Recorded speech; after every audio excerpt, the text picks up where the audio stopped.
She waited 60 years to tell the truth, and it almost tore her family apart. Welcome to our storytelling channel, where every tale brings truth, heart, and a touch of wonder. If you're enjoying this journey, let us know where you're watching from. We'd love to hear your story too. Your comment might just connect you with someone miles away who feels the same. Don't forget to hit that subscribe button so you won't miss tomorrow's special episode. A new story is coming, and trust me, you won't want to miss it. In the quiet town of Pinebrook, nestled among rolling hills and wide open fields, the scent of fresh-baked bread mixed with the distant hum of passing cars. Winter had arrived, and snow blanketed the sidewalks like powdered sugar, softening the edges of every rooftop and tree branch. At the edge of town stood a small, peaceful care home, Chestnut Pines, where 86-year-old Eleanor Hayes now resided. Once the proud matriarch of a respected farming family, Eleanor's life had slowed to a gentle rhythm, filled with daily routines, warm blankets, and the occasional visit from loved ones. She had moved into the facility only a few months earlier, after slipping in the bathroom of her farmhouse. The injury hadn't been life-threatening, but it had shaken her. Her family wanted her to move into assisted care, and though it hurt to leave the place she'd called home for over 5 decades, Eleanor knew they were right. But there was another reason, one she hadn't spoken of aloud, something deeper. A secret she had carried for over 60 years. That secret weighed heavily on her chest as she looked out the window on Christmas Eve. The world outside shimmered with festive lights. Families bustled home with gifts and laughter, but Eleanor's heart wasn't light. She was waiting for her grandson, Ryan. Ryan Hayes was 34, a successful attorney living just a few miles away. He had always been close to his grandmother, the one person in the family who truly understood him. Every week he came by with a small bouquet or a thermos of her favorite chamomile tea. And on this particular evening, with snow still falling lightly outside, Ryan stepped into her room with his usual smile, a wrapped box in hand. "Merry Christmas, Grandma," he said warmly, placing the box on the nightstand. Eleanor smiled, but Ryan noticed the flicker of unease in her eyes. "Ryan," she said softly, patting the chair beside her, "there's something I need to tell you, something I should have said a long time ago." He sat, sensing the weight in her voice. "It's about your grandfather, Charles," she continued, her hands folded tightly in her lap. "People remember him as a generous man, a builder of success, but there's something they never knew." Ryan leaned in, listening as Eleanor revealed a truth buried for decades. Back in the 1950s, during a time of severe drought, Charles had offered to help their struggling neighbors, Raymond and George, by lending them money. But the contracts were filled with predatory clauses. When they couldn't repay, Charles seized their farmland, over 120 acres in total. "I knew it was wrong," Eleanor admitted, her voice trembling. "But I loved him, and I stayed silent. Now I can't carry that silence any longer." As Ryan listened, the image of his grandfather, the honorable man in framed portraits, began to crack. The story that followed would change not just his understanding of the past, but the course of their entire family's future. Ryan sat in stunned silence. The soft ticking of the wall clock filled the room, punctuated only by the gentle hum of the heater. Outside, snowflakes danced past the window like falling stars, but inside everything felt still, too still. The image of his grandfather, Charles Hayes, the man whose portrait hung proudly in the family's dining room, had just shattered into a version Ryan had never imagined. The land they had built their legacy on, over 120 acres of fertile farmland, was never truly theirs. It had been taken, strategically, cruelly. Eleanor's voice, though soft, still carried the weight of guilt as she clasped Ryan's hand. "I should have said something sooner," she whispered. "But your grandfather, he wasn't a bad man. He just let ambition blind him. And I let love blind me."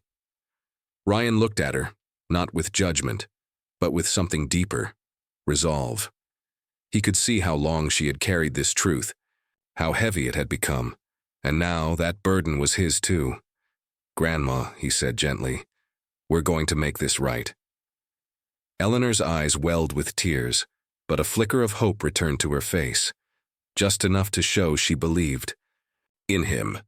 She didn't ask for grand gestures, only that he try, that he look into the past and do what he could to repair the damage her silence had allowed.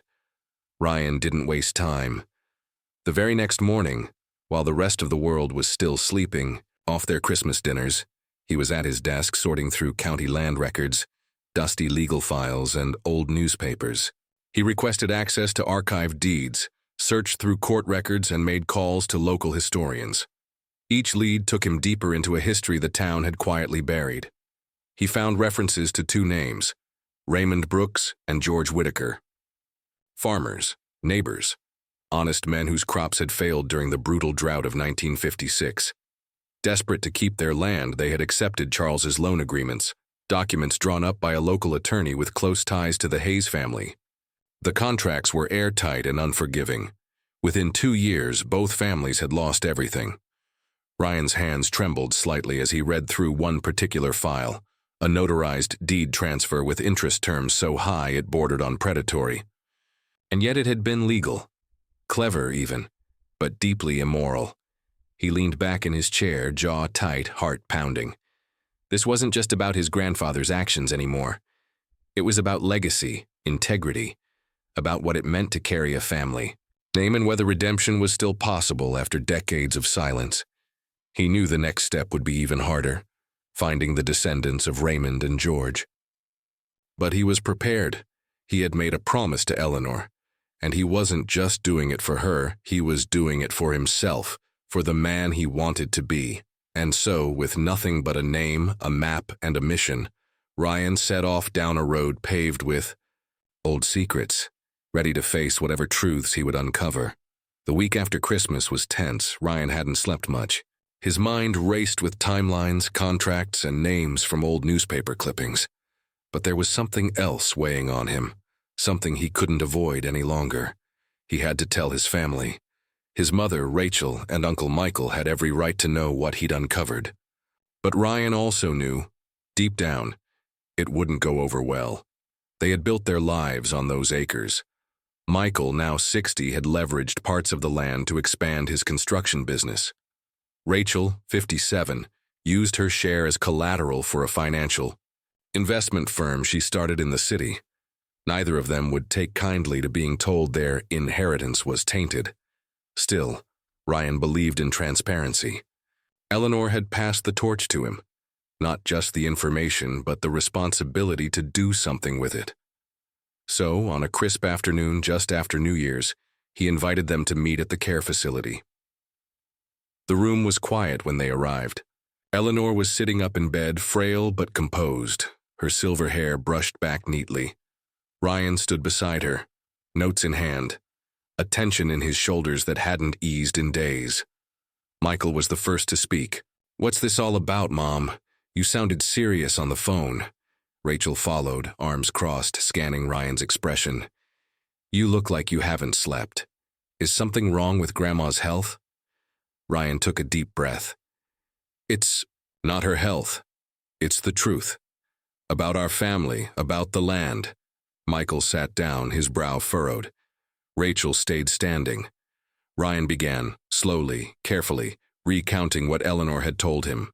How Charles Hayes had offered predatory loans to two desperate neighbors, how he'd taken over their farmland when they couldn't pay, and how the contracts, while legal, were immoral, designed to trap, not help.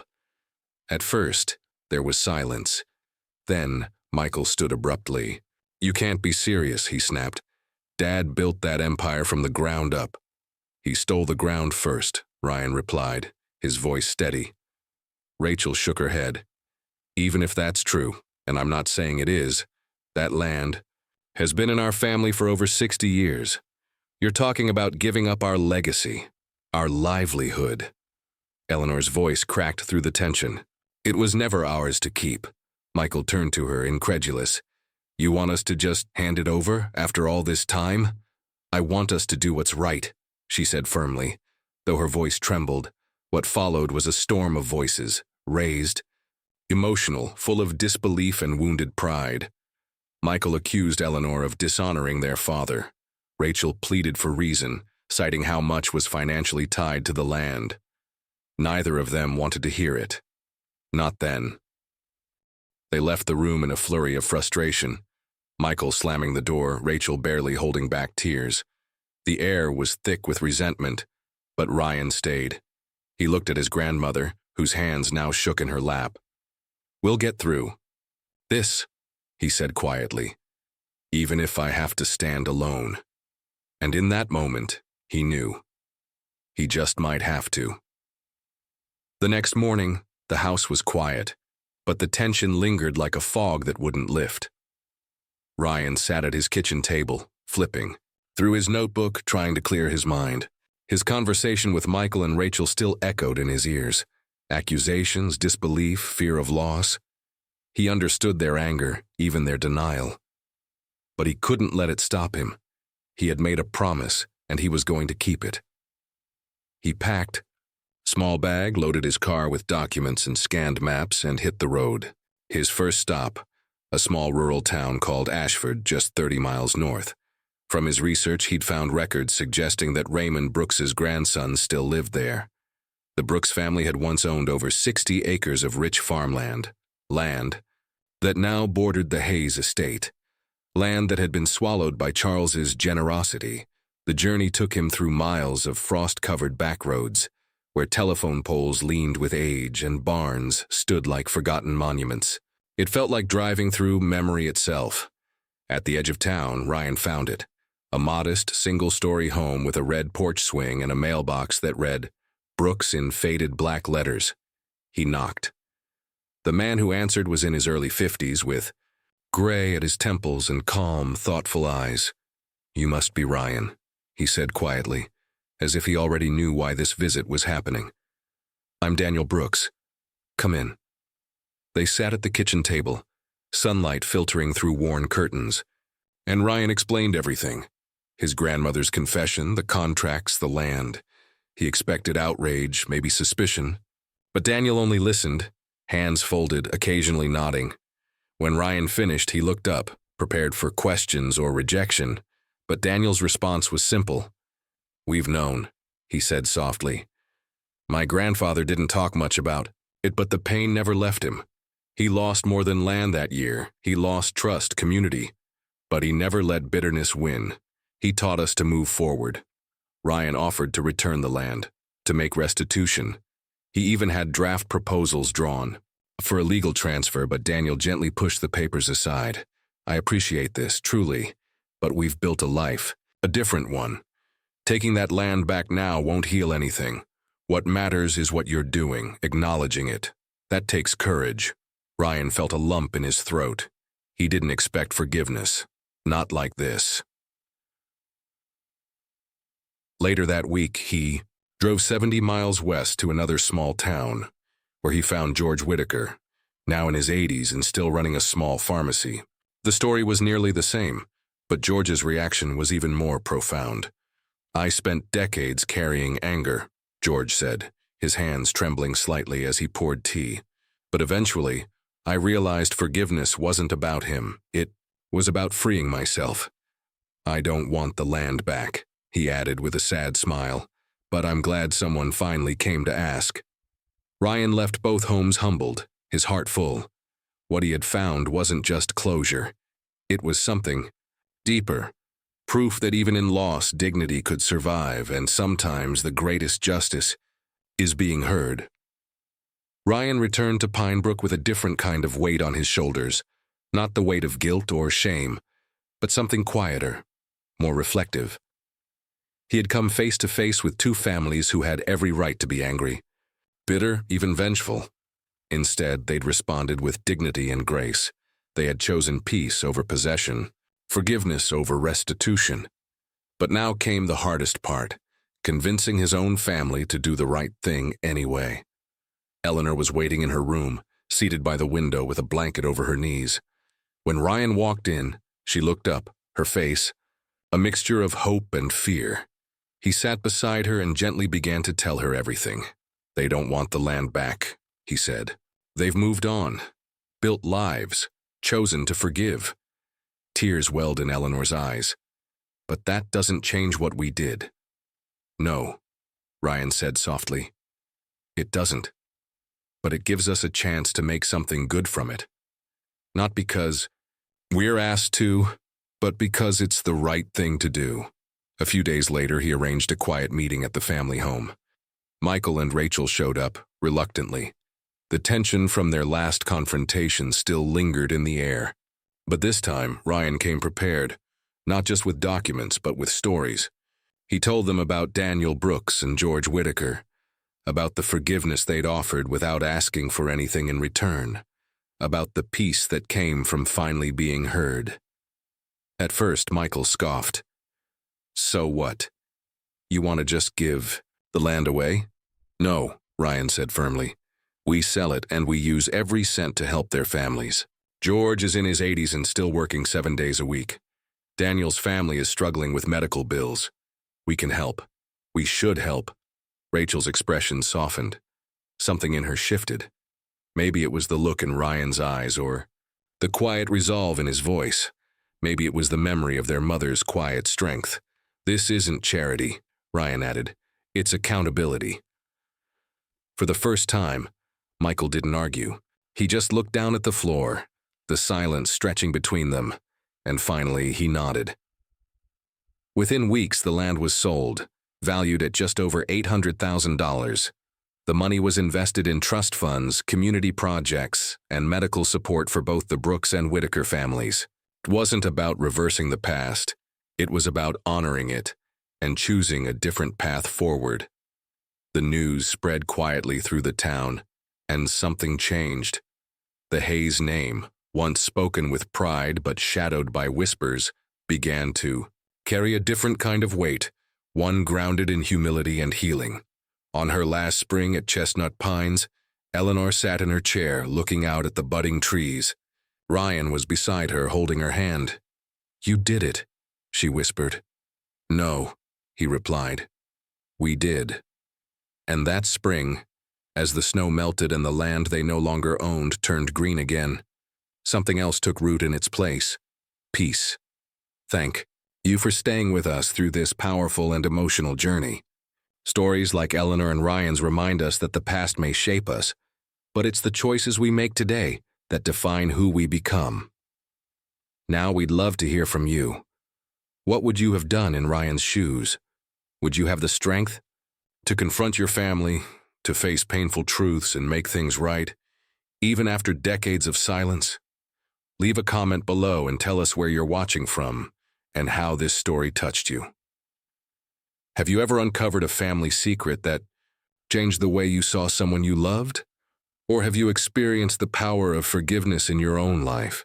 Your perspective might resonate with someone else reading the comments, someone who needed to hear your voice. So don't be shy, and if you haven't already, make sure to subscribe to our channel.